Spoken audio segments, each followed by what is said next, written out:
김지의 돌직구쇼에 오신 여러분 반갑습니다. 김지입니다. 저는 오늘도 이곳 광화문 청계광장에 나와 있습니다. 문재인 대통령이 어제 북한이 쏜 발사체에 대해서 단도미사일이라고 표현을 해서 논란이 일고 있습니다. 단도미사일, 얼핏 들으면 탄도미사일로 말한 것인가 라는 기자들의 질문이 있자 청와대에서는 부랴부랴 단거리 미사일을 단도미사일이라고 잘못 말한 거다라고 해명을 해서 진화를 해서 그 또한 논란이 되고 있습니다. 과연 문재인 대통령이 말했던 것은 탄도미사일의 잘못된 표현이었을까요? 아니면 청와대 해명처럼 단거리 미사일의 잘못된 표현이었을까요? 잠시 후에 그 이야기 나눠보겠습니다. 저는 비가 오나 눈이 오나 매일 아침 이곳에서 여러분을 기다리겠습니다. 김지의 돌직구쇼 지금 라이브로 시작합니다. 잠깐만요.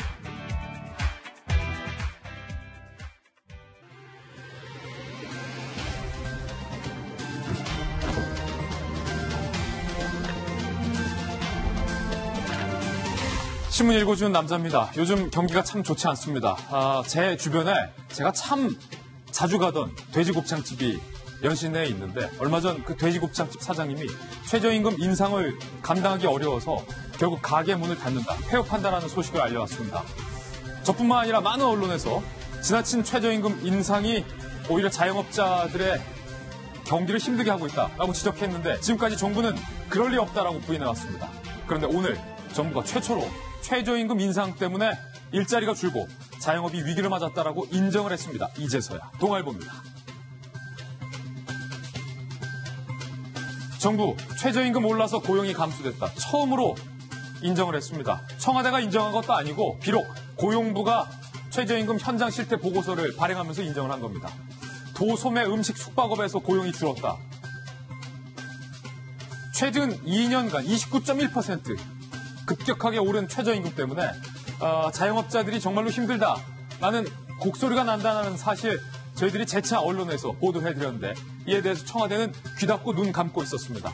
그런데 고용부가 정말 그게 맞냐라고 이제서야 집권 3년이 다 돼서야 실태조사를 했는데 실태조사 결과 상당히 많은 자영업 업종에서 일자리가 줄어드는 것으로 결과가 집계된 겁니다.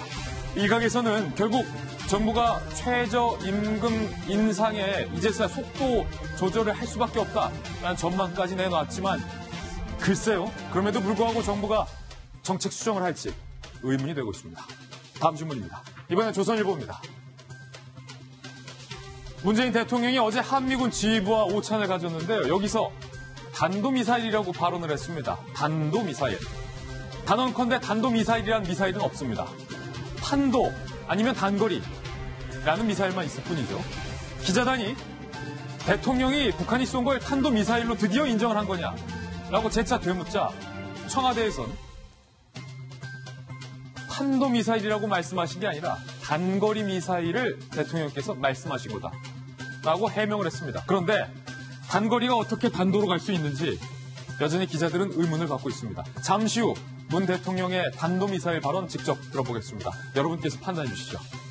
만약에 대통령이 탄도미사일로 인정하게 된다면 북한이 유엔 제재를 위반한 것이기 때문에 즉각적인 제재 국면으로 돌입해야 된다는 부담감이 청와대에 있습니다. 다음 신문입니다. 이번에 경향신문입니다. 방금은 대통령의 발언이 논란이었다면 이번엔 제1야당 대표의 발언이 논란입니다. 인천 메가더 동상을 찾은 황교안 대표가 문재인 대통령이 김정은의 대변인 역할을 하고 있다라고 발언을 했는데 일각에서 황 대표가 대변인 지시라고 말한 것이 아니냐라는 의혹이 제기됐습니다. 이에 대해서 황 대표는 나는 지시라고 한 적 없다라고 해명을 했는데 청와대에서는 발끈했습니다. 고민정 대변인이 대통령에게 지시라니, 대변인 지시라니 말은 그 사람의 품격을 대변한다라고 청와대가 발끈했습니다. 과연 황교안 대표가 대변인 지시라고 발언을 한 걸까요? 안 한 걸까요? 잠시 후에 저희 돌직구쇼에서만 만날 수 있는 비디오 판독을 통해서 황교안 대표의 발언의 진위를 가려보겠습니다. 대변인 짓 혹은 대변인, 이 막말에 해당하는 건지도 추가적인 논쟁이 되고 있습니다. 다음 신문입니다. 이번엔 한겨레 신문입니다. 의정부에서 안타까운 일이 발생했습니다. 일가족이 사망했는데 경찰 수사 결과 아직 단정적으로 얘기할 수는 없지만 남편이 모녀를 살해한 뒤에 자해를 한 것 아니냐라는 의혹이 제기되고 있습니다. 국가수 부검 결과 남편은 마지막 순간 무언가를 주저했던 주저흔이 나왔다는 거예요. 그리고 사망한 고교생 딸 손등에서 무언가를 방어하는 방어흔이 나왔다는 것. 아버지가 뭔가 극단적인 선택을 한 것 아니냐라고 추정이 되고 있는데 여기서의 의문점은 중학생 아들이 유일하게 생존자였다는 겁니다. 이 중학생 아들은 이런 일이 벌어지는 줄 몰랐다라는 겁니다. 아들의 진술에 따르면 부모님이 경제난으로 고통을 받고 있었다고 합니다. 잠시 후에 이 비극적인 일가족의 뒷이야기 저희가 취재한 것 전해드리겠습니다. 아무리 힘들어도 절대 삶의 끈을 놓아서는 안 됩니다. 다음 신문입니다. 이번엔 중앙일보입니다. 냉면이 목구멍으로 넘어가냐라고 이게 막말이죠. 막말을 한 북한의 리선권 조평통 위원장이죠. 리선권이 교체됐다라는 설이 일어서 정부가 현재 확인 중인 것으로 드러났습니다. 새 조평통 위원장의 임용철이 기용이 됐다는 첩보를 우리 정보당국이 잡은 겁니다. 당국자는 하노이 이후에 통전부 검열 과정에서 김영철의 측근인 리선권과 함께 나란히 연대 책임으로 문책된 것 아니냐라는 전망을 내놨습니다. 냉면이 목구멍으로 넘어가냐. 리선권의 막말에 정말로 많은 분들이 황당해했었는데 그렇게 오만했던 리선권도 결국은 교체되는군요. 잠시 후에 이 이야기도 오늘의 하프에서 다뤄보겠습니다. 다음 신문입니다. 이번에 한국일보입니다. 이 가운데 김현철 통일부 장관이 북한에 대해서 쌀 주겠다, 식량 지원하겠다 재차 강조했습니다. 이런 표현을 인용했어요. 배고픈 아이는 정치를 모른다. 사실 김현철 장관의 발언이 아닙니다. 레이건 전 대통령의 발언인데 식량 지원 발언을 인용하면서 북한에게 쌀 주겠다. 그리고 그건 인도주의다라고 재차 강조했습니다. 하지만 여전히 일각에서는 북한 사정을 고려하지 않은 퍼주기다라는 비판도 존재합니다. 지금까지 신문 읽어주는 남자였습니다. 네, 오늘 아침 저와 함께 등판한 등판 선수 소개를 해드리겠습니다. 저희 돌직구쇼 전담 변호사의 잘생긴 우리 손소 변호사님 나왔습니다. 그리고 민주당에서 할 말은 한다. 소신의 아이콘 조응천 의원님 모셨습니다. 그리고 바르다 박 선생 박정화 전 청와대 대변인 모셨습니다. 채널A의 베테랑 현장 기자 박소연 기자와 돌직구쇼의 시그니처 김배은 박사님 나왔습니다. 어서 오세요. 네, 오늘의 키워드 세 가지도 함께 살펴보겠습니다. 바로 이겁니다. 대통령의 사진과 함께 말실수. 두 번째는 일가족 참견. 세 번째는 황교안 대표의 사진과 함께 대변인 짓 물음표. 잠시 후 돌직구쇼에서만 만날 수 있는 비디오 판독. 왜 스포츠에서만 비디오 판독을 하느냐는 겁니다. 정치권에도 비디오 판독이 필요하다. 잠시 후에 한가름 해보겠습니다. 오늘의 탑뉴스로 시작하겠습니다.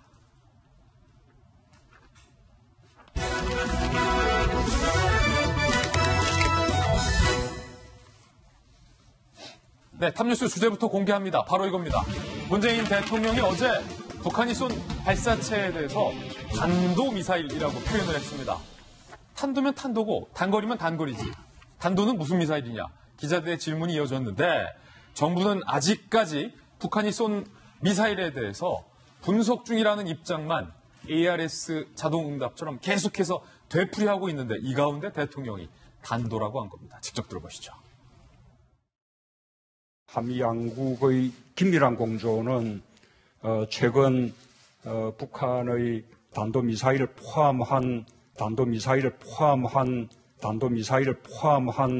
그 발사체의 발사에 대한 대응에서도 아주 빛이 났다고 생각합니다. 사실은 대통령의 이 발언을 직접 들은 청와대 출입 기자들이 대통령이 단도라고 발언한 건 상상 탄도라고 했다. 드디어 청와대에서도 북한이 쏜 걸 탄도미사일로 인정하느냐라는 건 줄 알고 고민정 대변인에게 재차 물었는데 고민정 대변인이 이렇게 얘기했습니다. 고 대변인도 놀랐다는 거예요. 그래서 대통령에게 대통령님 탄도미사일이라고 말씀하셨는데 그게 맞나요? 라고 하자 문재인 대통령이 제가 그랬나요? 단거리 미사일이죠. 라고 얘기를 했다는 겁니다. 그래서 청와대에서 정정을 했어요. 대통령이 단도미사일이라고 발언했지만 정정한다. 단거리 미사일을 잘못 말씀하신 거다라고 정정, 해명을 해놨는데 이 해명을 들은 청와대의 상당수 출입 기자들은 아직도 갸우뚱. 박소영 기자가 또 정치부 국회 반장까지 하셨으니까 단도직입적으로 좀 묻겠습니다. 없는 용어예요, 단도미사일은. 그러면 대통령이 지금 고민정 대변인의 해명대로 단거리 미사일을 단도로 잘못 말씀하실 인 겁니까? 아니면 머릿속에 다 저건 탄도야, 탄도미사일. 이게 단도로 잘못 나온 겁니까? 둘 다인 것 같아요. 둘 다인 것 같은 가장 큰 이유는 일단 좀 보시면 제가 뭐 대통령 머릿속에 들어가 보진 않았지만 일단 첫 번째로 원래 하려던 얘기는 단거리 미사일이었던 게 맞는 것 같습니다. 원래 하려던 얘기는 단거리다. 네, 그렇습니다. 왜냐하면 어제는 한국과 미국의 군 지휘부가 함께 모인 행사였어요. 그러다 보니까 대통령의 모두 발언이 이제 모두 다 공개되고 함께 듣고 있는 자리였는데 대통령이 발언을 하면 바로 옆에서 이제 통역이 영어로 통역을 하는 그런 자리였거든요. 이 자리에서 대통령은 단도 미사일이라고 했지만 옆에서 통역은 이렇게 얘기를 합니다. Short Range Missile. 그러니까 단거리 미사일이다. 이렇게 얘기를 하거든요. 이걸 보면 원래 당초 대통령이 발언하기로 돼 있었던 원고에는 단거리 미사일이었던 거죠. 그렇게 그렇죠. 적혀 있었던 거죠. 그럼에도 불구하고 대통령이 그럼 왜 단도 미사일이라고 했느냐? 이 부분이 의문인데요. 일단 이 북한이 발사한 발사체를 두고 미국과 일본은 탄도 미사일이라고 결론을 내렸습니다. 그리고 우리도 여기서 여러 차례 탄도미사일이다라고 얘기를 했죠. 지금 정부만 2주가 넘은 기간 동안 계속 지금 이게 뭔지 분석 중이다라고 얘기를 하고 있습니다. 아니, 무슨 분석을 이렇게 뭐 30건 동안 하고 있습니까? 이거 네. 뭐 어려운 것도 아닌데 분석이. 네, 정부만 그렇게 분석을 하고 예. 있다라고 얘기를 하고 있죠. 자, 그렇다면 사실이 무엇인지는 지금 모두 다 알고 있습니다. 아마 대통령도 보고를 당연히 받았겠죠. 다 알고 있는 상황에서 애써 이거의 탄도미사일이 아니다라고 부인 인정하지 아니려다 보니까 이렇게 헷갈리는 상황이 발생한 것 아니냐라는 생각이 듭니다. 상당히 설득력인데 원래는 단거리로 준비를 했지만 대통령의 머릿속에도 저건 탄도다라는 생각이 혹시 있으셨기에 단도로 나온 것이 아니냐라는 건데 우리 국방부와 청와대와 정부는 아직까지도 말씀하신 것처럼 분석 중이라는 입장입니다. 지금 북한이 쏜 지가 조금 있으면 뭐 한 달 기념입니다. 그런데 아직도 국방부 합동참모본부, 청와대, 정부 다 단거리 미사일이다. 분석 중이다. 라고 이야기를 반복하고 있습니다. 하지만 주한미군 사령관은 최근에 이거는 탄도미사일뿐만 아니라 북한이 핵무기를 소형화해서 실을 수 있는 신형 탄도미사일이다. 라는 위협적인 결론까지 내놓은 상황. 박정화 대변인. 네. 최근에 재임하셨던 대통령들을 이렇게 보면은 노무현 대통령하고 이명박 대통령은 즉흥적으로 말을 막 하시는 스타일이에요. 네. 근데 박근혜 대통령하고 문재인 대통령은 또박또박 말씀을 하시는 스타일이에요. 준비한 말만 하고. 그렇다면 저는 그리고 통역도 사실은 그 전 대통령은 이렇게 뭐 동시통역, 순차통역하면서 주어진 원고를 할 때도 있지만 막 하는 거를 전 통역관이 알아서 막 통역을 하는 경우도 있는데 문재인 대통령은 최근까지도 쭉 보면 제가 볼 때는 주어진 원고 또박또박 읽고 말씀하시는 그런 스타일이거든요. 그래서 아마 통역도 미리 사전에 원고를 준비를 저렇게 했었던 걸로 봐요.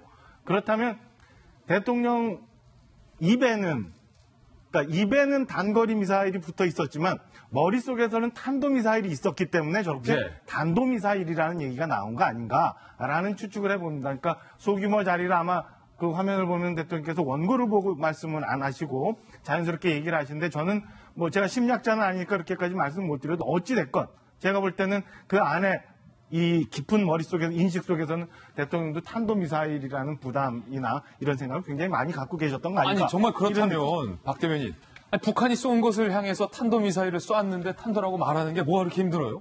그래서 말씀을 드리고 싶은데요. 이게 이제 아까 말씀 주신 것처럼 사실은 이게 탄도미사일이면 유엔 결의 위반이기 때문에 바로 이제 북한에 대해서 이제 제재 조치가 들어가야 됩니다. 그거에 대해서 너무 두려워하고 있는 거 아닌가. 그렇기 때문에 일각에서 이게 뭐 김정은 대변인 논란 자꾸 얘기 나오잖아요. 이런 얘기도 나오는 거 아닌가 싶은 생각이 듭니다. 고민정 대변인이 이례적으로 굉장히 대통령의 실수를 인정하면서까지 저렇게 좀 브리핑을 했잖아요. 과거 지금까지 김의겸 전 대변인 있을 때 보면은 분명한 것도 한 가지 이상한 궤변을 통해서 얘기를 하면서 막 오히려 반발을 키웠는데 이거는 아주 즉각적으로 딱 정리를 했어요. 이렇게 이례적으로 정리를 한 거 보면 무언가 계속 청와대는 솔직하지 못하고 뭔가 해야 되는 숙제가 있어서 저런 거 아닌가? 예. 라는 느낌이 들거든요. 저는 그래서 지금이라도 어제 마침 또 김현철 통일장관이 기자간담회를 쭉 하고 난 다음에 뭐 누가 말씀하셨는지 모르겠지만 흘러나온 얘기 보면 원포인트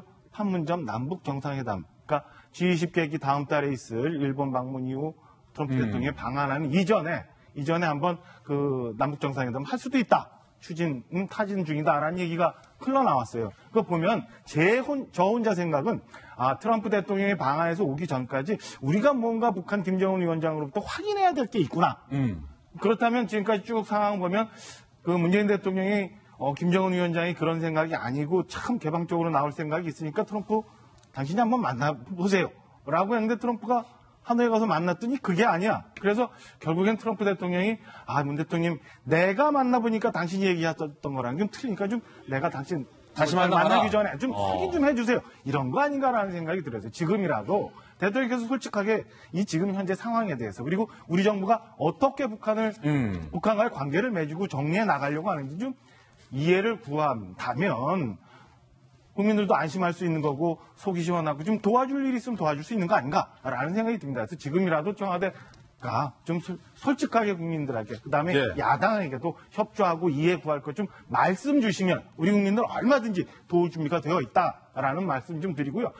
어제 저녁에 제가 한미연합회 관계자를 만났는데 지금 남북 문제 그다음에 군사협정 문제 이런 거 물어보니까 전혀 그런 거와 관계없다. 우리는 어떤 경우라도 한반도를 잘 지키고 있고 한미 이 공조 튼튼하다라는 얘기를 하더라고요. 국민들 걱정하지 말라. 일선에서 국군 장면 이렇게 열심히 노력하고 있는데 우리 정치권에서도 좀 협치하고 화합할 수 있는 그런 계기를 좀 만들어 주셨으면 하는 부탁입니다. 청와대에서 미사일을 못 부르니까 야당에서는 홍길동전 얘기까지 나왔던 터였습니다. 들어보시죠.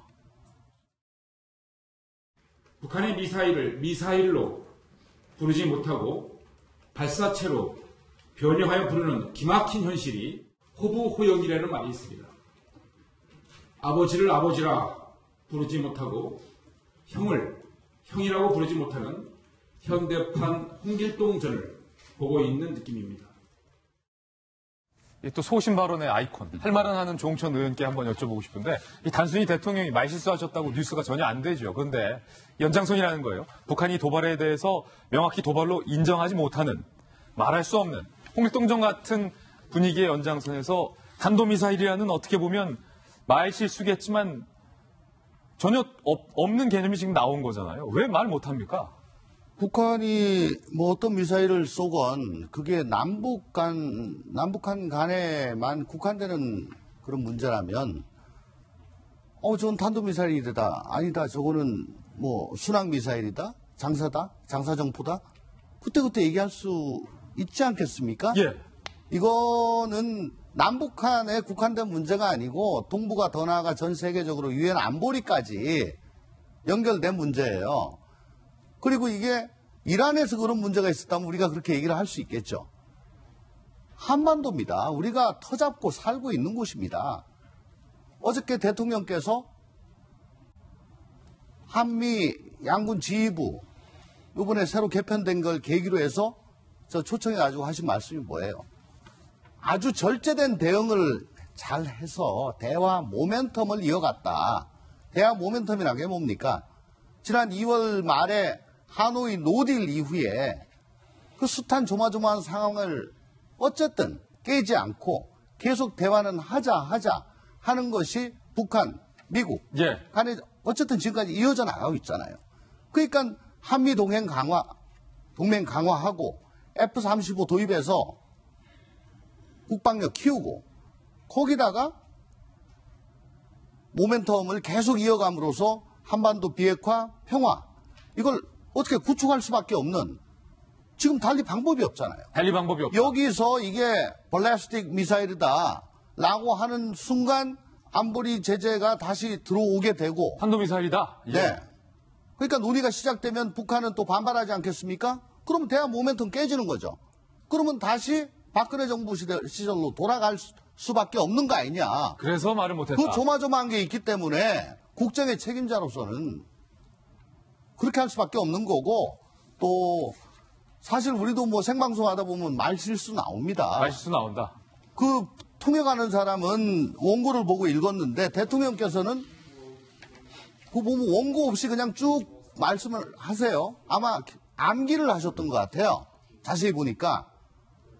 대통령은 실수 안 합니까?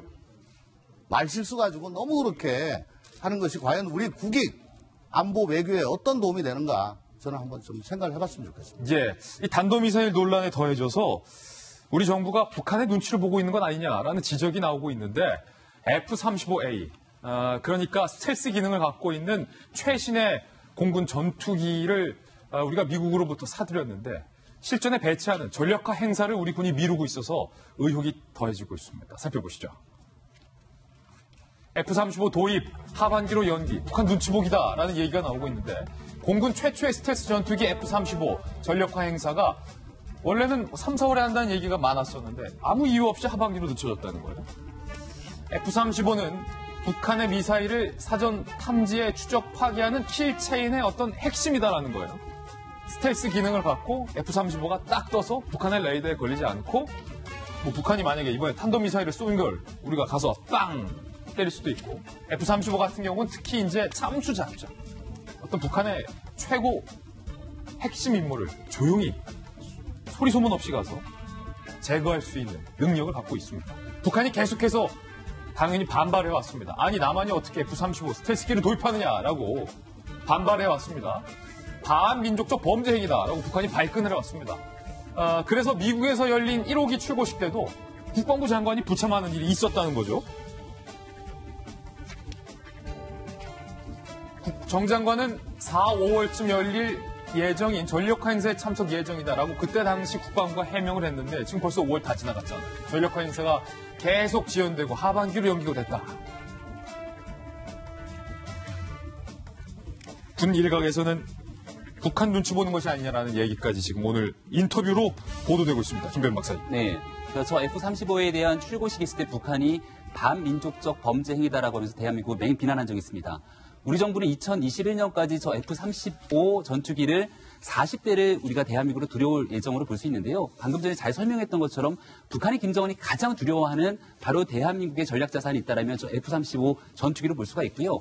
과거 한미연합훈련하게 됐을 경우에 스텔스 기능이 있기 때문에 평양 상공에 F-35가 떴다라고 소문이 돌 정도로 북한에서 굉장히 두려워하고 김정은 위원장은 실질적으로 저 F-35 전투기를 가지고 행사가 진행되고 있을 훈련이 진행되고 있을 당시에는 김정은의 활동들이 아예 잠잠하게 어디에도 나가지 않는 모습들을 볼 수가 있는 겁니다. 북한이 대한민국 이 한반도 전역을 사거리에 들게 되는 단거리 탄도미사일을 발사하면서 대한민국을 위협하고 있는 상황에서도 우리 정부가 아무 말을 못하고 있는 상황이라면 사실상 공포의 균형 그리고 전략과 힘의 균형을 맞출 수 있는 이 F-35 전투기에 대한 전략과 행사를 훨씬 더 강조하고 강화해야 되는 것이 대한민국의 국방을 책임지는 아주 기초적인 행위라고 저는 생각을 하고요. 시점 배치해야 된다. 당연하죠. 예. 그래서 제가 한마디 더 드리고 싶은 건요. 북한이 저 같은 미사일을 발사했을 때 문재인 대통령의 발언 중에 저는 가장 유감을 표명하고 싶은 게 우리의 대응에 빛이 났다는 표현을 합니다.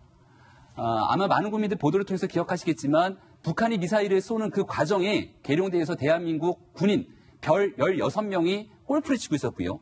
그 과정에서도 이 소식을 듣고 난 뒤에 6명은 긴급부대에 복귀했지만 10명의 대한민국 장성들이 남아서 골프를 끝까지 친 적이 있다라고 얘기를 하고 있습니다. 과연 대한민국 안보를 누가 지키느냐 이런 얘기를 하게 되는데요. 조금 전에 말씀하셨던 것처럼 북한과의 대화의 모멘텀을 이어가야 된다. 100% 동의하고 인정합니다. 미국의 입장에서도 트럼프 대통령이 그래 북한과 대화를 이어가기 노력한다라고 하는데 지금 미국이 어떤 일을 하고 있냐면 북한이 가지고 있는 제일 큰 화물선 중에 두 번째로 큰 화물선을 압류해서 이것을 몰수 소송을 합니다. 예. 북한이 난리가 났어요. 유엔 사무총장한테 서한 전하고 어제 저녁에는 북한 유엔 대사가 실제로 기자회견까지 열면서 이거 말도 안 된다라고 얘기를 하지만 그러면서도 대화의 틀을 깨지 않으려고 하는 게 북한의 모습입니다.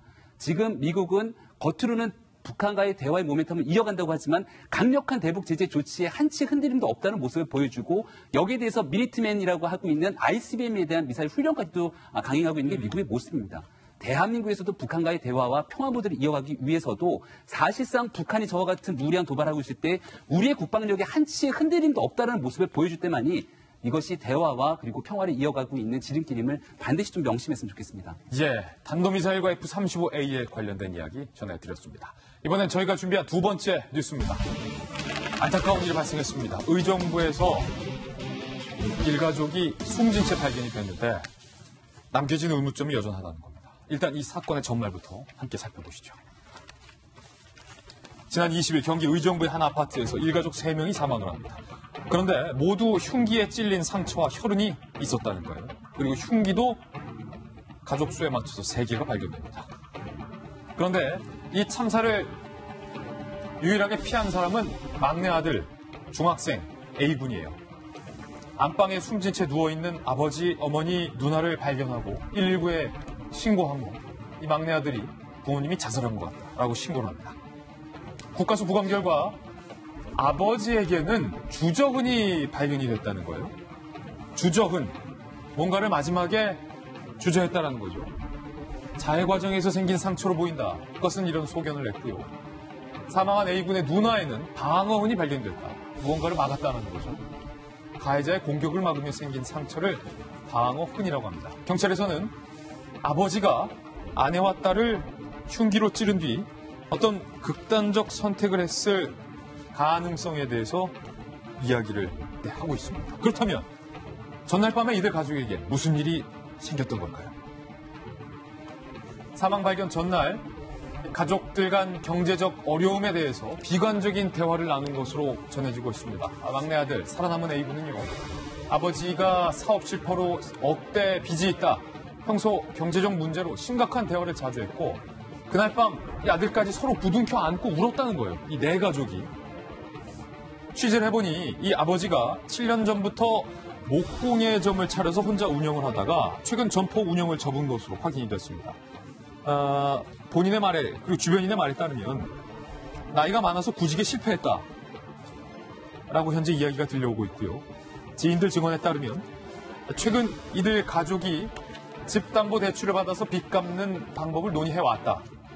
평소 다투는 모습도 없었고 부부가 금실 좋기로 소문이 났었다라고 지인들은 이야기를 했습니다. 그리고 더군다나 이 부부의 다정한 모습이 평소 아파트 CCTV 영상에도 담겨 있는 것으로 경찰 수사 결과 확인이 됐어요. 아버지가 실직을 하고 사업을 망하자 가족의 생계를 책임지는 아내의 출퇴근을 이 남편이 매일 비가 오든 비가 안 오든 출퇴근을 차로 도왔던 장면도 그 다정한 모습도 CCTV에 남겨져 있었다라는 겁니다.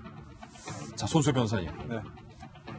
이 사건 상당히 안타까우면서도 뭔가 의문스러운 사건인데 일단은 주저흔과 방어흔 이게 뭡니까?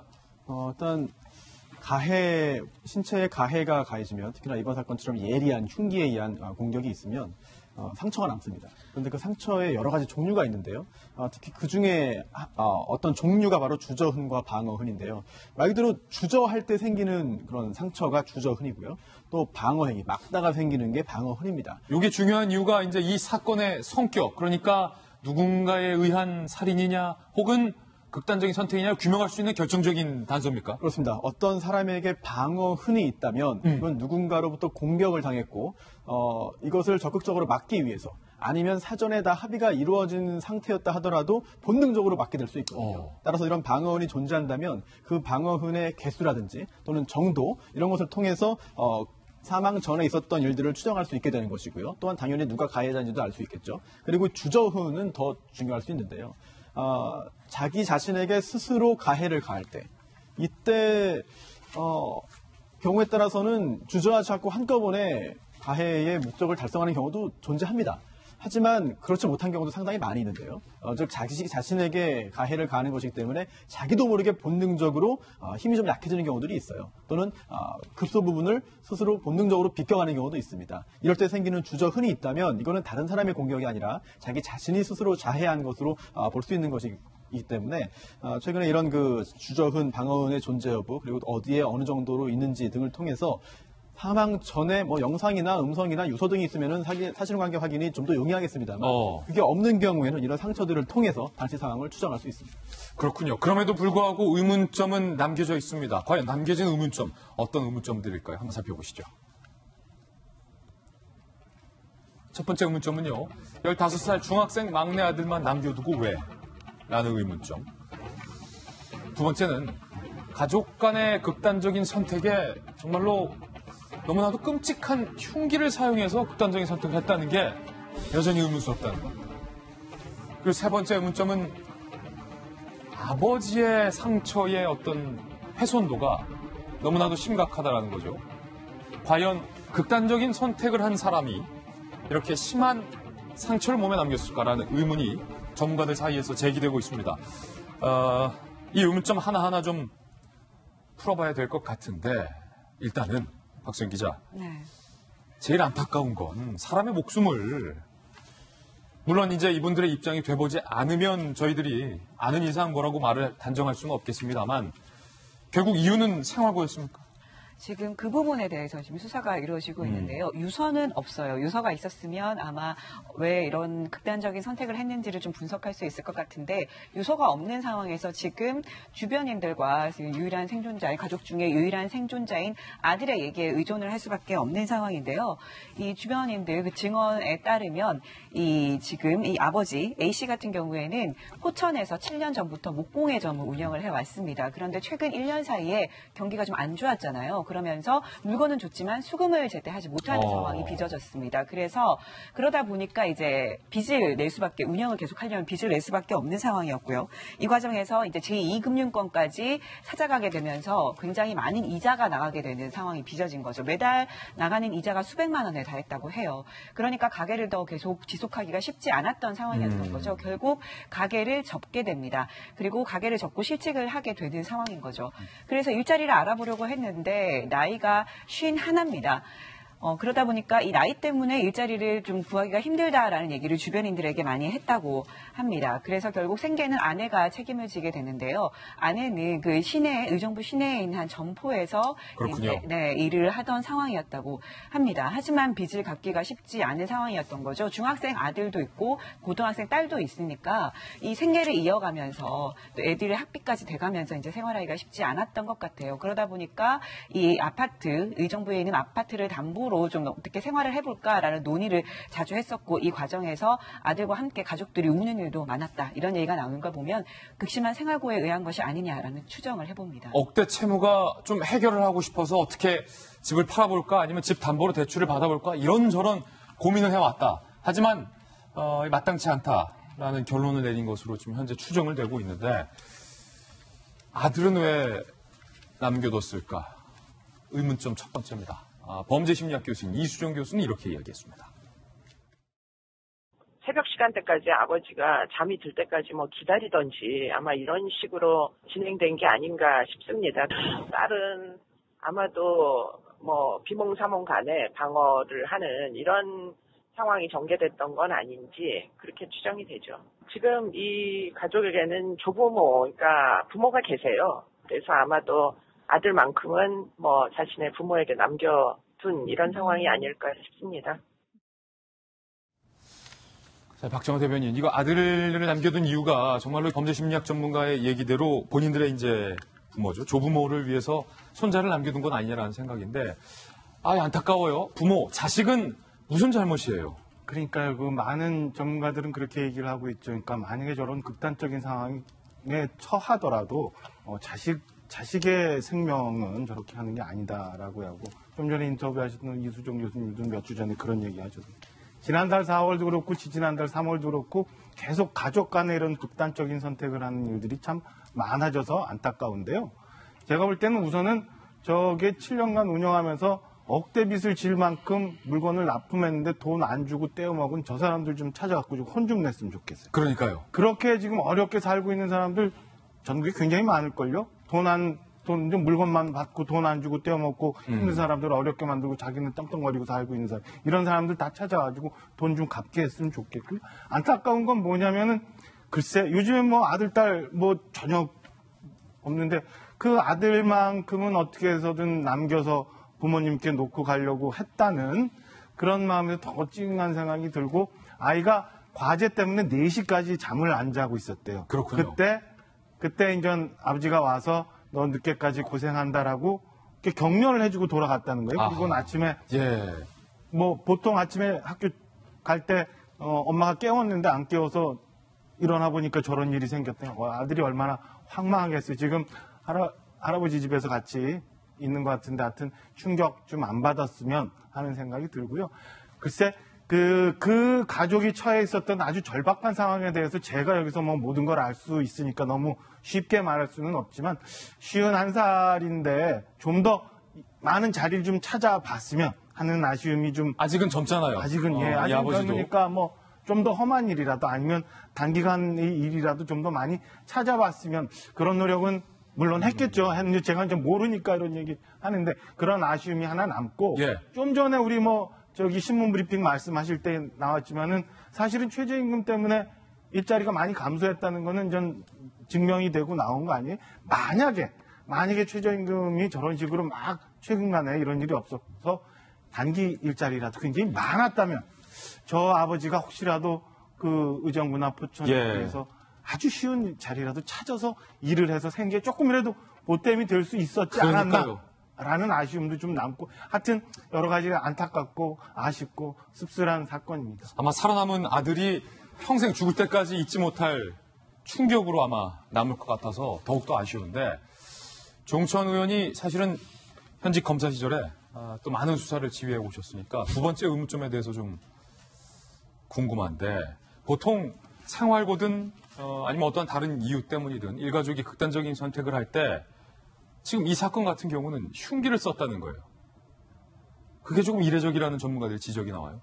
네, 되게 가족들 간에 극단적 선택을 할 땐 저희가 그동안에 많이 봐왔죠. 그 차 안에 번개탄 피워놓고 같이 극단적인 선택을 하는 경우가 가장 많았고 그게 아니면은 뭐 수면제라든가 그런 약물 등으로 가급적 그동안에 함께 생활했던 가족, 가장 소중한 가족이 설령 극단적인 경우를 하는 상황에서라도 고통은 최소화하고 싶다. 라는 그런 본능이 기저에서 작동을 했었습니다. 그런 경우가 많았죠. 그렇죠. 근데 지금 이번 의정부 일가족 그 참변 사건을 보면 의외로 흉기를 이렇게 찔렀다. 조금 좀 납득이 안 가고 그리고 특히 그 아버지 아마 지금 가해자로 추정이 되는 그 아버지한테는 상당히 신체 훼손이 심하다고 그래요. 보도에 보니까 아마 순서가 된다면은 가족들을 아내와 딸을 먼저 저 세상으로 보내고 이제 자기가 극단적인 결단을 했을 건데 그렇다고 하더라도 스스로를 훼손 상태가 심할 정도로 어떻게 자해를 할 수 있겠느냐 그것도 조금 좀 의문점이 듭니다. 여하간에 이 사건은 경찰이 현재 수사하고 있으니까 그걸 좀 더 지켜보고 하는 것이 좀 맞을 것 같은데 참 돌아가신 분들에 대한 명복을 빕니다. 참 안타깝네요.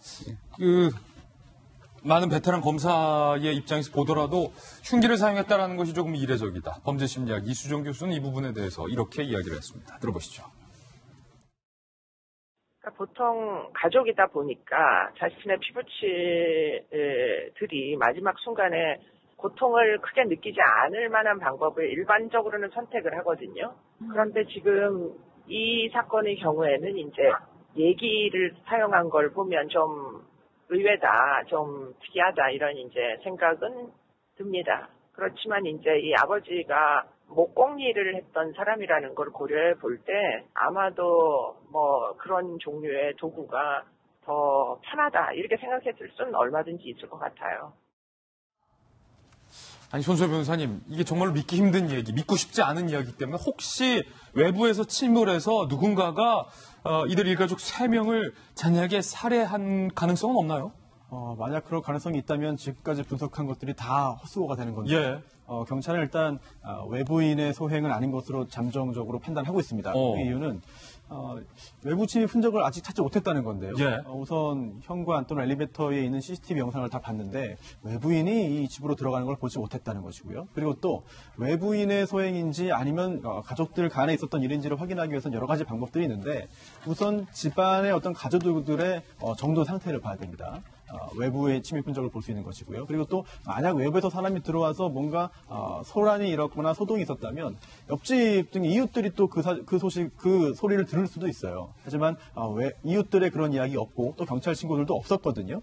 이런 것들을 볼 때 현재로서는 외부 침입 가능성은 없고 따라서 외부인의 소행은 아니고 당시 현장에 있었던 집 안에 있었던 그런 가족들끼리의 일로 현재까지는 추정을 하고 있습니다. 예, 조금 더 경찰의 수사 결과가 나오면 그때 다시 한번 보도를 해드리겠습니다.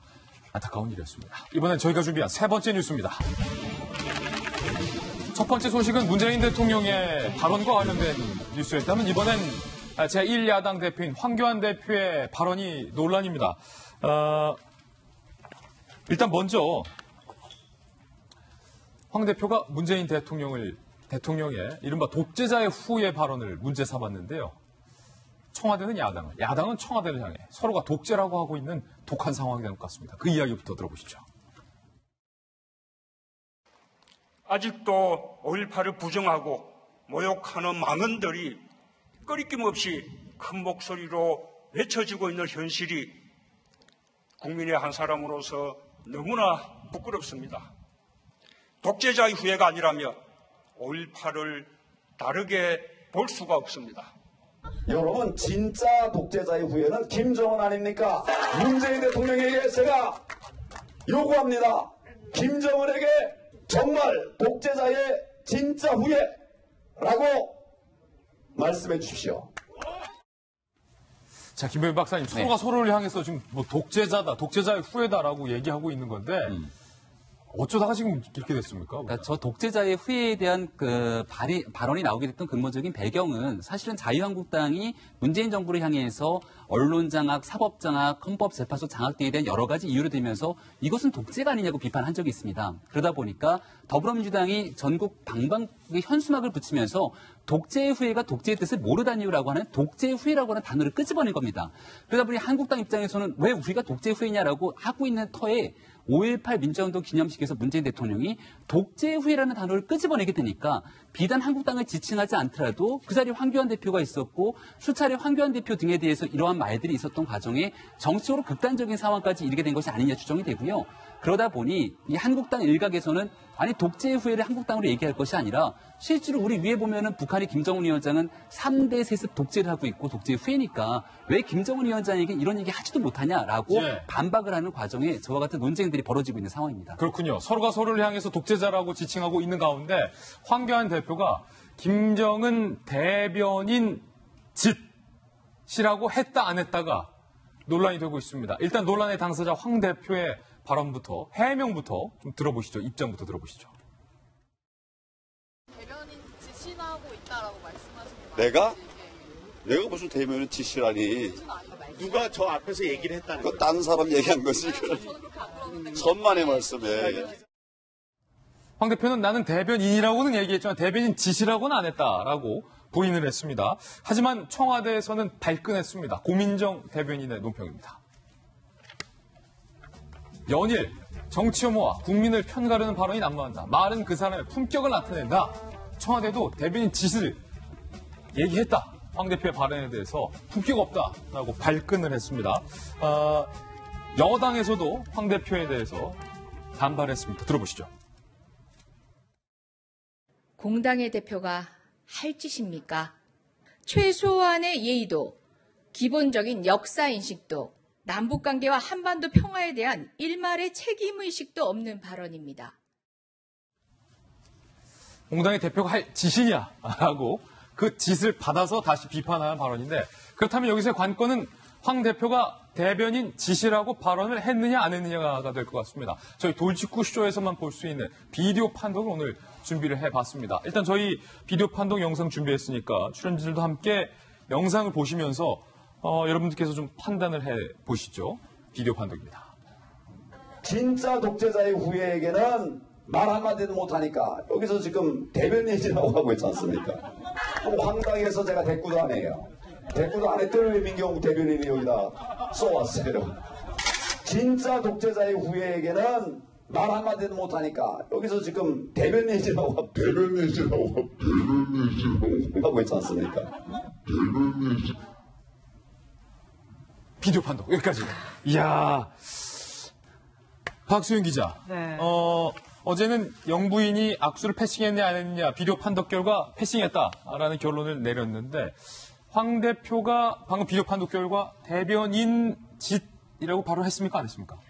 제가 어제는 악수 패싱에 대해서 확신을 갖고 여러분들에게 패싱이라는, 의도적인 패싱이라는 거에 대해서 무게를 실었는데요. 오늘은 제가 지금 이 비디오를, 영상을 한 10번 정도 봤거든요. 여기서 2번 더 봤으니까 2번 정도 본 것 같아요. 그런데도 확신을 가지기가 좀 힘들어요. 그런데 다만 제 귀에는 대변인 지읒 정도까지 들린 것 같아요. 대변인 지읒까지 들렸다? 네네. 대변인 지읒 정도까지 들렸고, 이제 웃으면서 얘기를 하다 보니까 그게 확실하게 들리진 않은 것 같아요. 그래서 이게 어느 쪽이다라고 좀 단언하기는 좀 쉽지 않은 상황인데요. 어쨌든 지금 황교안 대표 같은 경우에 이런 얘기를 해요.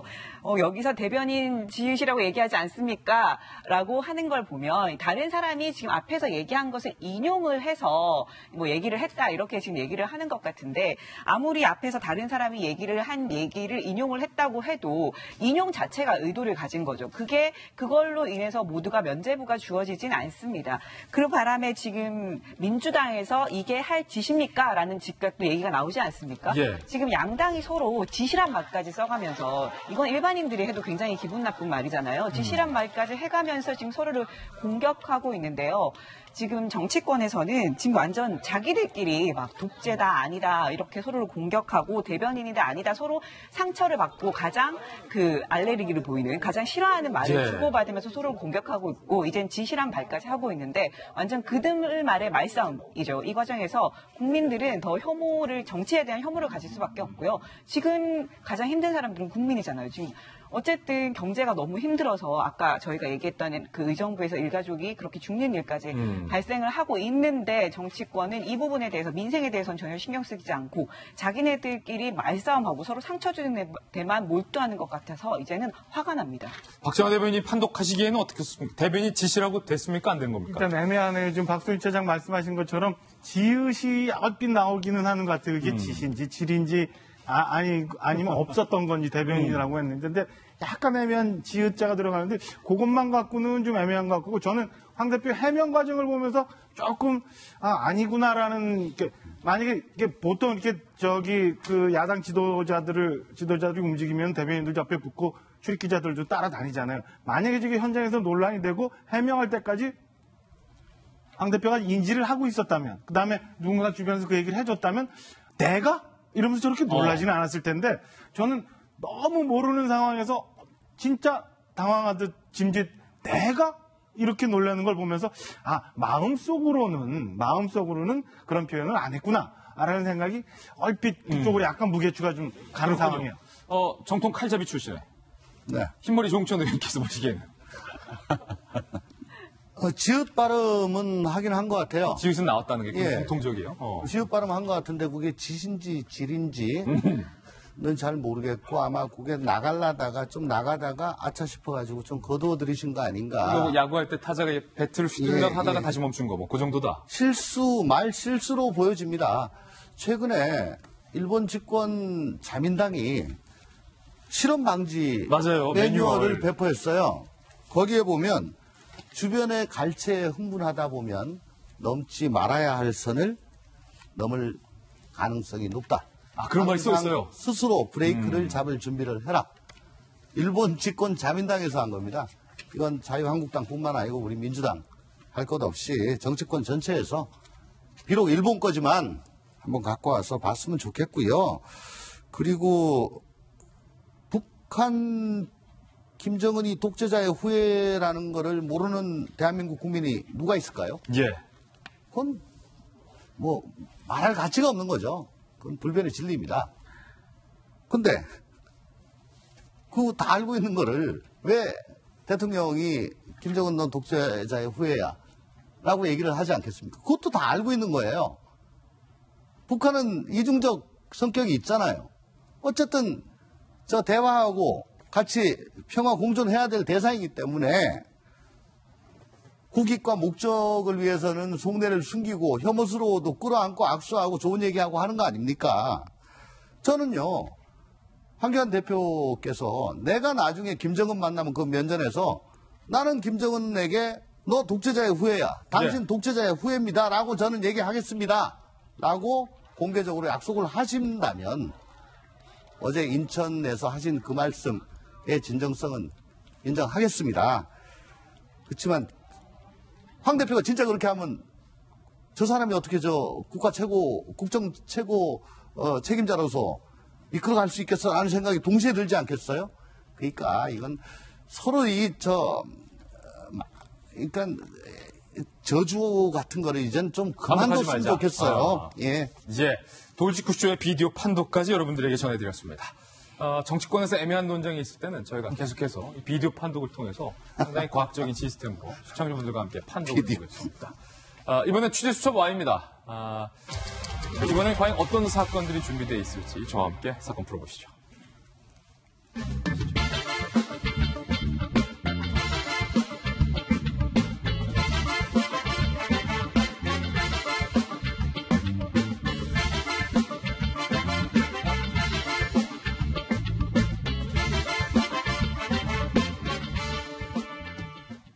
네, 취재수첩 Y입니다. 오늘도 돌직구쇼 공식 수사반장 백반장님 나왔습니다. 어서 오세요. 네, 안녕하십니까. 네, 그리고 손 변호사님도 함께 풀어보겠습니다.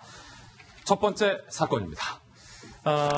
부산의 한 대학교에서 벽돌 수백 개가 한꺼번에 와르르 무너져 내려서 안타깝게 환경미화원 한 분이 사망하는 결과에 이르렀습니다. 일단 영상부터 함께 보시죠. 자, 동그라미 안에 있는 환경미화원이 논란의 벽 쪽으로 뭔가 환경미화 봉투를 들고 걸어가는 장면이 포착이 됐습니다. 그런데 이윽고 와르르 벽 전체가 한쪽 면이 벽돌로 이루어졌는데 이렇게 벽돌이 무너져 내린 겁니다. 지금 보시는 것처럼 한 벽 자체가 와르르 무너져 내렸습니다. 안타깝게도 조금 전에 걸어가던 그 환경미화원이 갑자기 이유를 알 수 없는 벽돌 붕괴 현상에 저 벽에 깔려서 목숨을 잃은 사건이 발생을 했습니다. 도대체 왜 갑자기 이 벽이 무너져 내린 걸까? 모두가 의문스러워하고 있는 상황입니다. 안타까운 환경미화원의 죽음에도 많은 분들이 애도를 표하고 있습니다. 이 사건의 전말 저희가 취재해봤습니다. 함께 보시죠. 벽돌 수백 개가 한꺼번에 부산대 건물 외벽 참변. 어제 오후 2시 10분 부산대 미술관 건물 4, 5층 외벽에 부착된 벽돌 수백 개가 조금 전에 보셨던 것처럼 순식간에 무더기로 갑자기 와르르 붕괴가 됐다는 거예요. 건물 그늘 아래에서 휴식 중이던 일을 하다 휴식 중이셨던 환경미화원 한 분이 사망을 했습니다. 경찰은 미처 피할 겨를도 없었던 것으로 보인다라고 밝혔습니다. 사고 당시 미술관을 비롯한 인근 건물에서 수업을 하던 학생 수백 명이 큰 벽돌이 무너져 내리는 그 와르르 굉음을 듣고 긴급히 대피하는 일까지 벌어졌고요. 저 사고 현장을 목격한 한 재학생은요. 갑자기 우르르 하는 굉음이 들려서 창문 밖을 보니 벽돌이 마구 떨어져 있고 사람이 쓰러져 있었다. 마치 폭탄을 맞은 전쟁터 같았다라고 이야기를 했습니다. 이 해당 미술관은 임시 폐쇄된 상황이고요. 비슷한 형태의 두 개 동의 건물이 더 추가로 있어서 정밀 안전 진단을 할 예정입니다. 일단은 백기종 반장. 네. 아니 굉장히 이례적인 사건인데 갑자기 멀쩡하던 조금 전까지 멀쩡하던 CCTV 보셨잖아요. 건물에서 공교롭게 환경미화원이 그 벽에 밑에서 그늘에서 휴식을 취하던 그때 갑자기 무너져 내렸어요. 예, 이제 마른 하늘에 날벼락 떨어진다는 말이 있죠. 근데 이거 지금 부산대학교는 사실 오후 2시 10분에 이 사건이 발생을 했는데요. 이거는 지금 저는 인재라고 봅니다. 인재다. 네, 왜 그러냐면 93년도 이 건물이 준공이 됐는데 그 이후에 10여 년 전부터 학생들이 벽돌이 빠져나가고 외벽에 뭐 금이 간다라는 이런 그 이야기를 많이 했어요. 그럼에도 불구하고 학교에서는 작년에 유관 검사만 했다라고 합니다. 그래서 B등급, 유관으로 인한 안전진단 B등급을 받았다고 해서 아무런 조치를 하지 않았는데 지금 68세 된 그러니까 2014년도에 부산대학교 미화원으로 들어오셔가지고 성실하게 일한 68세 된 가장이 졸지에 돌아가셨습니다. 아이고, 예. 근데 이게 2시 10분인데 만약에 12시부터 1시 사이에 학생들 수백 명이 지나다니는 식당으로 가는 길목이거든요. 여기가요. 그렇다고 하면 만약에 12시에서 1시 사이에 많은 학생들이 지나다닐 때 이게 무너져 내렸다고 하면 굉장히 큰 사고로 이어질 뻔했다라는 거죠. 그래서 저는 이제 이게 인재사고로 보는데 이게 일선에서 보면은 이제 업무상 과실치사죄를 물을 수밖에 없는 거예요. 그렇다고 하면 이게 누가 무느냐 이제 이게 대두가 되겠지만은 지금 유가족들 입장에서는 엄청난 그런 부분이고 학생들의 또 트라우마가 분명히 존재를 할 겁니다. 근데 이제 우리가 이런 게 있죠. 사후 약방문격이란 말 아시죠? 이게 조선시대 때 이제 숙종 때, 그러니까 인조 때 학자인데 이게 홍만종이라는 학자가 이런 얘기를 해요. 임진왜란이 벌어지고 그다음에 그 일본이 애국가 침략해서 20일 만에 한양이 점령이 돼버리죠. 또 병자호란이 뭡니까? 청나라 때 2차 침입을 해가지고 정말 그 어떤 한양을 옮기는 그런 수모를 당하는 이런 전쟁이 났을 때 10만 양병설 같은 걸 주장했음에도 불구하고 아무런 대비를 하지 않았어요. 그런데 이제 일 터지고 엄청난 피폐화된 황폐화된 그런 어떤 나라를 이후에 뭐 대비를 한다고 허둥지둥 되는 이런 것들을 신랄하게 비판하는 거죠. 말을 잃은 마국간 나중에 고치면 뭐하고 사람이 죽어서 명량을 지으면 뭐합니까? 이 사후 약방문 격에 이제사 정밀 진단을 하고 대책을 세우겠다고 하는 부산대학교 누군가가 형사 책임을 져야 되는데 문제는 하나 더 있습니다. 예. 이러한 지금 오래된 낙후된 건물의 위험 상존도가 이 부산대학교만의 문제겠느냐? 전국에 상당수 많은 이런 오래된 건물이 있다라는 거예요. 그렇다고 하면 공부를 하는 학생들이나 학부형들은 또 이 사건 이후에 혹시 내 아이가 학교에서 공부하러 갔다가 다치지 않을까, 학교에서 일하다가 저런 큰 사고가 나지 않을까 하는 우려, 이런 부분을 심각하게 들여다봐야 되는데 지자체에서는 또 어떤 부분이 있습니까? 예. 학교 내 건물이니까 우리는 관리 책임 없다라고만 해요. 그래요? 이런 부분들이 지금 도처에서 벌어지고 있다라고 하는 측면은 정말 심각하다 하는 저는 개인적인 생각이 듭니다. 학교에서는 그냥 방치, 지자체는 나몰라라. 네. 결국 환경미화원 한 분만 목숨을 잃었는데 사건 발생 시간이 2시 10분. 네. 만약에 1시간만 더 앞서서 벽돌이 무너졌다면 우리 대학생들 점심 먹으러 가는 길이라는데 더 큰 사고로 이어질 수 있었던 아찔한 상황인데 이 건물이 몇 년 된 건물인지 그리고 부산대에서는 이 건물의 위험성을 알았는지 재학생들은 이 건물에 대해서 평소 어떻게 생각했는지 등등도 한번 취재를 해봤습니다. 부산대 미술관 건물이 93년 3월에 준공된 것으로 저희 취재 결과 확인이 됐습니다. 그러니까 26년이 됐다는 거죠. 조금 전에 보셨던 것처럼 건물의 3층에서 6층까지의 그 한 벽 전체가 무너져 내렸죠. 높이도 있기 때문에 중력 가속도에 의해서 벽돌의 충격은 더해졌을 텐데 10여 년 전부터 외벽에 금이가 왔다라는 거예요. 수차례 보수가 진행됐고 재학생들의 증언에 따르면 외벽에 붙인 벽돌이 빠진 것도 있었다. 또 일부는 금이가 있어서 평소에 좀 불안하다고 생각했다라고 학생들은 이야기를 합니다. 지난해 부산대에서 이 건물을 정밀 점검을 했었다는 거예요. 즉각 보수가 필요하지 않은 B등급 판정을 받았다. 부산대 측은요. 건립한 지 30년이 안 돼서 지난해에는 그냥 맨눈으로만 건물을 살피는 정밀 점검을 했다. B등급이 나왔기에 별다른 조치를 하지 않았다라고 입장을 밝혔습니다. 이게 조금 애매한 측면이 손소 변호사님. 네. 30년이 안 됐고 또 부산대에서는 또 나름 정밀 점검까지 했다는 거예요. 근데 결과가 B등급이 나왔기 때문에 심각하게 인식하지 않았었다라는 게. 우선 정밀 점검이라고 해서 하니까 굉장히 정말 아주 세부적으로 여러 가지 기술을 동원해서 점검한 것으로 볼 수 있습니다만 사실은 그 눈으로 보는 겁니다. 아, 그래요? 눈으로 보는 거예요? 그렇기 때문에 이 이름은 정밀 점검이지만 사실 정밀하지 못할 가능성이 있는 것이고. 그렇군요. 그리고 또 항상 이런 일이 생기면 기준을 찾게 되는데요.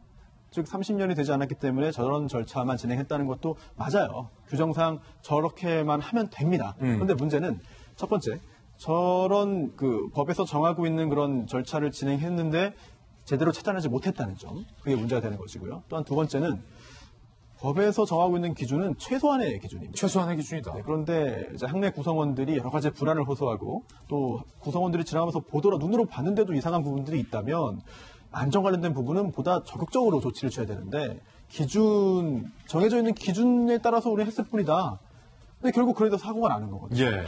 이랬을 경우에는 기준 따랐으니까 문제가 없습니다라고 할 수도 없는 것이에요. 이에 따른 책임 소재를 분명히 가릴 수밖에 없는 상황이 되는 것이기 때문에 안전 관련된 부분의 법령상의 기준은 최소한다. 적극적인 그런 법령 수준을 뛰어넘는 적극적인 조치들이 필요한 것인데 여러 학생들이 지적했음에도 그 부분을 진행하지 않은 점 예. 여기에 대한 책임 주공은 분명히 있어야 될 것 같습니다. 예. 이번에 목숨을 잃은 그 환경미화원 성실하게 일했었던 분이라는데 유가족들에게 애도를 표합니다. 이번엔 저희가 준비한 두 번째 취재수첩 사건입니다. 사장님의 수상한 회식 권유, 아르바이트 여학생들의 출근 첫날만 노렸다는데 이 사건 살펴보시면 알바 천국이 아니라 알바 지옥이라는 표현이 절로 떠오르실 것 같습니다. 사건의 전말 함께 보시죠. 지난 3월이에요. 한 음식점에 이제 사회생활 초년생인 한 여학생이 나도 이제 드디어 알바를 한다. 부모님한테 언제까지 손 벌릴 수 없잖아요. 붙은 마음에, 희망인 마음에 첫날에 출근을 합니다. 첫날이라 긴장도 하고 더 열심히 하려고 했을 텐데 영업을 마친 뒤 30대의 젊은 사장님인데 황모 씨가 너 고생했으니까 내가 술 한잔 줄게. 우리 술 마시자. 라고 제안을 합니다. 어쩌면 저때까지만 해도 참 친절한 사장님이구나라고 이 여학생이 생각했을 수도 있을 것 같아요. 그런데 문제는 이 황 씨가 A양에게 폭탄주를 권하며 술도 잘 못 먹는 이 여학생을 만취하게 만든 다음에 성폭행을 한 거예요. A양은 몇 시간 뒤에 정말로 침통한 심정으로 경찰에 신고를 합니다. 경찰이 수사를 하던 중에 뭔가 이상한 거를 좀 발견해요. 아르바이트생의 첫날만 노린 상습범이었다는 거죠. 최초 신고받은 후 해당 음식점에서 일한 모든 여성 알바생들을 전수조사했어요. 그중에 추가 피해자가 나왔다는 거예요. A양을 포함해서 10대 여학생 3명, 10대예요, 10대. 우리 아이들. 아무것도 모르는 여자애들 3명을 출근 첫날 같은 수법으로 성폭행한 사실이 확인이 됐고 이 피해 여학생들은 다음날 바로 일을 그만둔 사실도 경찰 수사 결과 확인이 됐습니다. 그런데 이 황모 씨 사장은요, 혐의를 부인하고 있다는 거예요. 우리가 다 합의하고 관계를 맺은 거다라고 주장을 하고 있습니다. 경찰은 황 씨에게 현재 구속영장을 신청한 상황, 검찰에 송치된 상황입니다. 백희종 관장님, 이게 알바생들의 출근 첫날만 노렸다는 게 이게 어떤 의미예요? 네, 지금 이 피의자 범행을 한 15일 날 영장이 발부돼서 21일 날 송치했는데요. 이게 울산 남부경찰서 여창수사팀에서 사건을 했어요. 그렇군요. 저 취재를 좀 했습니다. 네. 근데 이 34세 된 이 식당 주인입니다. 식당 주인인데 알바생을 모집 공고를 냅니다. 그런데 모집 공고를 내는데 모집을 알바생으로 응모를 한 친구들이 보통 16세 고등학교, 그다음에 대학교 1학년, 그다음에 이제 사회생활 하는 초년병들 이런 분들이 응모를 합니다. 이렇게 돼서 면접을 보고 본인이 직접 골라요. 채용을 합니다.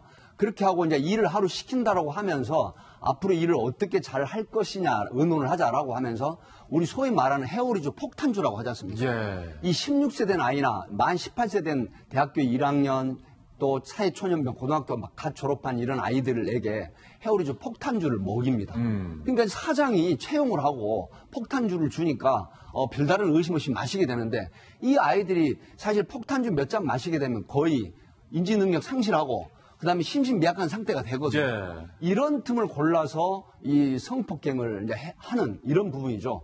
결국 한 아이는 집에 돌아가서 부모에게 아무런 말도 하지 않고 직장, 그러니까 알바도 나가지 않고 뭐 죽겠다라는 이야기를 하는 걸 이상하게 여기고 상담 끝에 결국 이 사실을 털어놓게 됩니다. 그렇군요. 자, 경찰에 신고됐는데 정말 너무도 뻔뻔해요. 이 34세 된 가해자.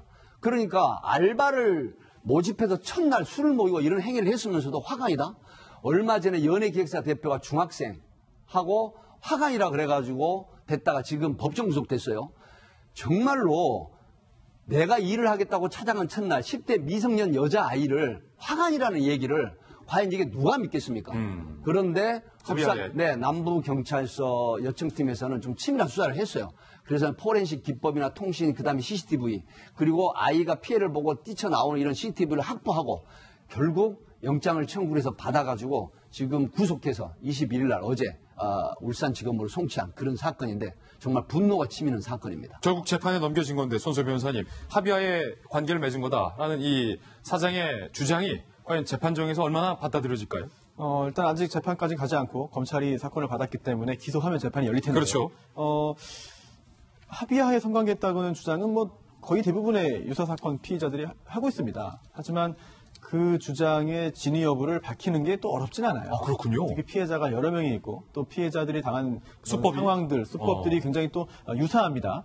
그리고 그 후에 이제 가족들의 반응, 피해자 가족들의 반응 이런 것들도 있기 때문에 사실 뭐 합의를 했는지 합의하에 있었던 것이 아닌지 그 여부를 밝히는 건 어렵지 않아 보이고요. 또한 일단 구속영장이 발부된 것을 보더라도 일단 법원은 지금 단계에서도 합의하에 한 것이라는 이 사장의 주장을 일단은 받아주지 않은 것이거든요. 그렇군요. 추후 뭐 기소된다면 유죄 판결을 선고받는 데는 큰 어려움이 없을 것으로 보입니다. 네, 두 가지 사건 두 분과 함께 이야기 나눠봤습니다. 감사합니다. 네, 다음 순서입니다. 이번엔 오늘의 하필 시간인데요. 오늘은 과연 어떤 분들이 하필 4인방에 선정이 됐을지 하필 4인방부터 직접 만나보시죠.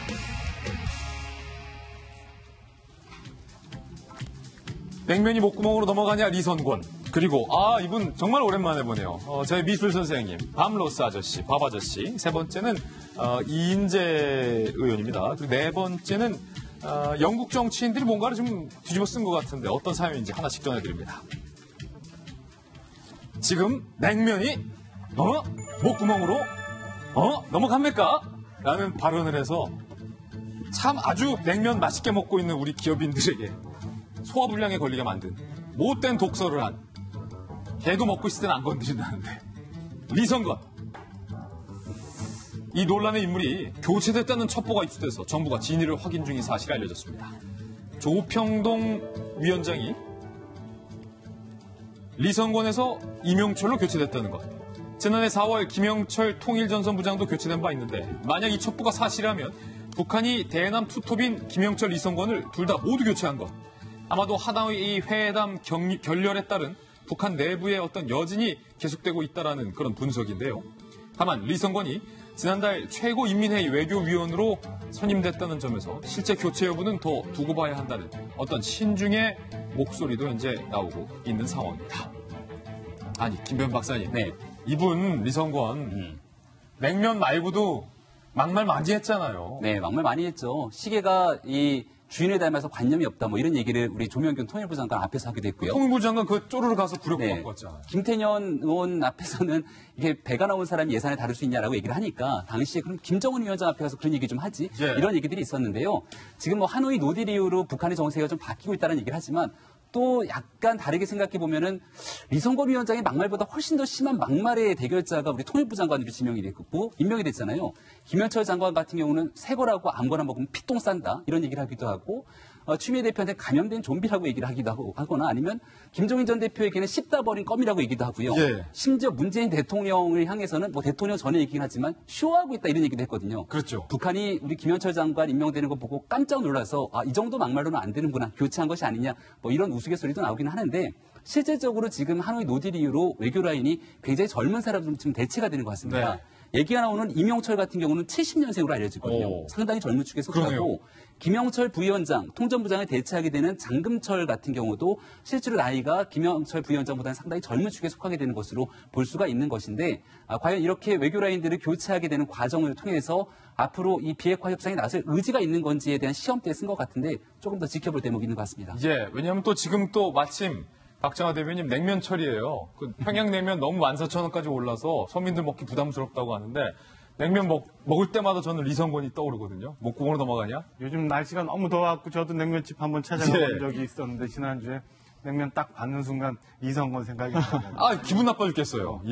그때도 말씀드렸지만 우리 기업들 얼마나 이제 열심히 해서 국민들 모두가 다 그 조직원 구성원으로 해갖고 만든 기업인데 그 기업 총수들한테 그런 얘기를 하면 얼마나 기분이 나빠요. 그리고 뭐 꼭 총수한테만 그랬나요? 뭐 우리 좀 전에 김병민 박사 소개한 것처럼 장관한테도 그러고 무슨 저 여당 정책위원장한테도 막 심한 말을 막 그렇게 했던 이선권이 아직은 첩보 수준이지만 뭐 바뀌었다고 하니까 북한 내에 지금 많은 변화가 좀 있는 것 같은데 글쎄 좀 지켜봐야겠어요. 하여튼 하노이 노딜 이후에 뭐 책임자급들이 변한다는 소식도 있고 하지만 여전히 북한은 탄도미사일 쏘면서 지금 세계적으로 위협을 가하고 있는 상황이라 여치 이쪽 뭐 홍정부보다는 국방 쪽에 더 힘이 쏠리고 있는 상황 아닌가라는 생각도 들고 여하튼 지켜봐야 되지만 여러 가지 걱정스러울 것 같은 한반도에서는 여러 변화가 많이 있는데 우리 잘 대처할 수 있도록 그 정부 여당도 좀 솔직하게 국민한테 좀 얘기 좀 해주시고 했으면 하는 생각입니다. 예, 두 번째 하플 주인공도 만나보시죠. 오랜만에 나오는 밥 선생님, 밤 로스입니다. 저분은 다 아쉽대. 다 아쉽대요. 뽀글뽀글 머리와 덥수룩한 수염을 한 채 풍경화를 그리던 밥 아저씨 기억하시죠? 특유의 부드럽고 평온한 말투로 어때요? 참 쉽죠? 옛날에 우리 때는 또 더빙 됐었어요, 이렇게 성우가. 밥 아저씨의 말이 참 인상적이었습니다. 그런데 이 추억의 밥 아저씨가 다시 화제의 인물로 떠올랐다는 소식이에요. 83년부터 작고하기 1년 전까지 진행한 TV 프로그램 The Joy of Painting, 그림을 그립시다라는 프로그램이 다시 뜨고 있다는데, 왜냐? 요즘 한창 유행하고 있는 마음이 편안해지는 소리 ASMR 콘텐츠로 각광받고 있다는 거예요. 밤로스 아저씨의 부드러운 말투의 어떤 그 바리톤 목소리, 또 캔버스를 스치는 슥싹슥싹 붓소리, 나이프의 탁탁탁탁 소리가 불면증에 탁월한 효과가 있다라고 소문이 났다라는 건데, 과연 얼마나 이 불면증의 효과가 있을지, 편안해질지 직접 한번 들어보시죠. If you happen to get some of it down in here, who cares? We'll end up turning that into reflections. We don't make mistakes. We have happy accidents. Just don't worry about it. 정말 듣다 보니까 약간 좀 잠와요. 한 누리꾼은 참 쉽죠라는 밤 로스의 어떤 되물음이 할 수 있지라는 압박이 아니라, 야, 생각보다 어려운 일 아니니까 겁먹지 마. 쉬운 일이야. 라는 어떤 응원을 주는 다독임이다. 라는 분석을 내놓기도 했습니다. 밥 아저씨 이렇게 만나뵈니까 정말 반갑습니다. 사실은 이 박소영 기자도 저 밥 아저씨 많이 봤잖아요. 그럼요. 제가 어렸을 때 보면서 그림을 저렇게 쉽게 후딱 툭딱 이렇게 빠른 시간 안에 그릴 수 있구나라는 생각을 했던 기억이 나는데요. 이 밥 아저씨, 밥 로스 씨 1942년생입니다. 그전에는 유화가 그림을 그릴 때 저는 이렇게 항상 그리면 다 마른 다음에 또 덧칠하고 마른 다음에 덧칠하고 이렇게 해서 그리는 그림인 줄 알았는데, 네. 이 밥 아저씨 같은 경우에는 이 유화의 물감이 다 마르지 않는 상태에서 또다시 덧칠을 해서 그리는 그 외돈 외타법으로 굉장히 유명한 그런 화가입니다. 그 단시간 안에 그림을 완성할 수 있다는 게 가장 큰 장점인데요. 우리도 그때 보면서 그림이 저렇게 훌륭한 그림이 저렇게 빨리 완성이 되다니라고 생각했던 그런 기억이 나요. 단점은 저거 저대로 따라해도 저렇게 안 나온다. 아저씨 굉장히 쉽게 그리는데 네. 저렇게 나오기 쉽지 않다는 거. 그런데 이제 보시면 저 TV 프로그램이 1983년부터 시작이 되거든요. 네, 그림을 그립시다라는 프로그램으로 시작을 하는데요. 우리나라에는 1994년에 이제 수입이 되면서 방송이 되기 시작했어요. 그래서 많은 분들이 이걸 보고 자랐는데, 이 안타깝게도 94년에 수입이 됐는데 이분은 1995년에 악성 림프종으로 사망을 하셨습니다. 그렇군요. 어쨌든 밤 아저씨가 다시 부활을 해서 불면증 있는 분들에게 특효약으로 다시 화제되고 있다니까 이렇게라도 만나뵐 수 있어서 참 좋은 것 같습니다. 세 번째 하플입니다. 당정만 16번을 바꾸며 7번 총선에 도전, 불사조 피닉스에서 따온 일명 피닉제라는 별명을 얻은 육선의 이인재 의원이 또 내년 총선 출마 의사를 내비쳤습니다. 역시 불사조라는 감탄인지 조롱인지 모를 반응도 나오고 있는데, 이인재 전 의원뿐 아니라 여야 원외 인사들의 총선 걸음도 빨라지고 있습니다. 최근 종로로 이사하겠다는 뜻을 밝히며 이른 선점으로 눈길을 끈 임종석 전 실장, 그리고 최근 헤럴드를 매각한 홍정욱 전 회장도 핫피플로 떠올랐고요. 계속되는 정계 복귀 질문에 제 머리 못 깎는 법이라고 답변을 해서 온갖 추측을 낳은 유시민 노무현재단 이사장은 나는 출마 생각 없다 하면서 다시 한번 정계 복귀설을 일축했지만 여전히 이야기는 나오고 있습니다. 조국 민혁수석은 또 어떤가요? 거세지는 총선 역할론에도 묵묵부답인 상황. 하지만 페북으로는 계속 정치 참여하고 있다는 거. 야권과 달리 벌써부터 다양한 후보들을 띄우는 여권에 총선과 대선을 한 묶음으로 가는 것 아니냐라는 분석도 나오고 있는 상황입니다. 이 총선 이야기 나온 김에 조금 전 들어온 뉴스 속보도 좀 전해드려야 될 것 같아요. 유시민 이사장 이야기가 나왔는데, 유시민 이사장이 모친상을 당한 것으로 확인이 됐습니다. 노 전 대통령의 10주기 추도식을 그렇기 때문에 지금 참석하기 힘든 상황인 것으로 확인이 됐고요. 봉하마을 추도식에 못 가는 유시민 이사장이 아쉽지만 죽음이 애통하진 않다라는 이야기도 밝혔다는 뉴스 속보도 전달해드리겠습니다. 조홍천 의원님. 네. 이인재 전 의원은 그러면 이번에 7번 총선에 도전이에요? 8번째죠. 8번째. 왜냐하면 16년도 20대 총선에서는 낙선을 했으니까. 그러니까 88년도 13대 때부터 2016년 20대까지 그중에 중간에 15대가 빠져요. 그거는 경기도지사 출마를 하느라고 그때 도지사였습니다. 네. 그래서 15대 한번 빼놓고 13, 14, 16, 17, 18, 19까지 되고 예. 20대에 낙선을 했죠. 21대 이번에 또 나오신다. 또 나오시면 이제 8번째 나오시죠. 거의 뭐 살아있는 근현대사. 걸어다니는 교과서. 예, 뭐 피닉제. 피닉제. 당적 변경이 뭐 16번이다 예. 라는 얘기도 있는데 어떤 프로그램에서는 자신의 의사와 상관없이 당명 변경, 분당, 합당 등 뭐 외적인 요인을 고려하면 7번밖에 안 된다라는 그런 얘기도 있습니다. 7번밖에 안 된다고요? 16번보다는 작잖아요. 작다. 오케이. 예. 과연 다음 총선에 나와서 당선될지 공천 받을 수 있을지도 또 관심사긴 하고. 네, 제가 기자 초년병 시절에 벌써 한 9년 정도 전에 기사를 한번 쓴 적이 있었어요. 이인재 의원 관련해서 철새다라고 기사를 한번 쓴 적이 있었어요. 같은 기사를 썼군요. 네, 그랬더니 네, 그랬더니 이제 보좌관이 전화가 와서 우리는 절대 그렇지 않다. 철새 아니다. 무슨 소리냐. 무슨 소리냐 하고 강력하게 항의를 하면서 아까 조 의원이 말씀하신 우리는 그냥 당이 있었을 뿐인데 당이 자꾸 바뀌었다. 당이 자꾸 바뀐다. 네, 합종 연행을 하는 바람에 그렇게 된 거지 우리는 절대 그렇지 않다라고 강력하게 항의를 하셨는데요. 예. 그 이후에도 당적이 굉장히 여러 번 바뀌었어요. 예. 또 굳이 아픈 팩트를 다시 해야 되네요. 기자가 이래서 무서운 거예요. 네, 여의도에 지금 피닉스 얘기하고 있는 이인재 의원 같은 경우는 이미 조금 시대적 흐름이 거슬러 간 인물로 볼 수 있잖아요. 다음 총선에서는 피닉제보다 피닉주가 뜬다라는 얘기가 있거든요. 그건 또 누구예요? 이현주 의원을 얘기하고 있는 건데 이현주, 피닉주? 당적을 사실은 민주당에서 시작해서 바른미래당, 국민의당으로 왔다가 지금은 자유한국당으로 가는 것 아니냐라는 얘기까지 나오고 있는 상황이기 때문에 당적으로 옮겨가는 사람들에 대해서 이걸 철새라고 얘기해야 될지 아니면 그럼에도 불구하고 끝내 유권자의 선택을 받아서 살아남게 되면 이거는 거의 불사조의 성격이 오게 되기 때문에 이 피닉주의 시대를 지나서 피닉주의 시대가 오게 될지도 굉장히 궁금한데. 그것도 또 관심하네요. 당 이 경로 변경이 상당히 폭이 크잖아요. 민주당, 바미당, 자유한국당. 자, 다음 하플 주인공도 만나보시죠. 네 번째는 영국으로 가보겠습니다. 시위 현장에서 흔히 보던 달걀 세례, 밀가루 세례는 이제 옛말. 최근 영국에서 신종 시위 도구가 뜨고 있다는데 바로 달달한 박수영 기자가 제일 좋아하는 밀크쉐이크를 던져요. 저 비싼데. 계란은 그래도 한 알에 100원인데.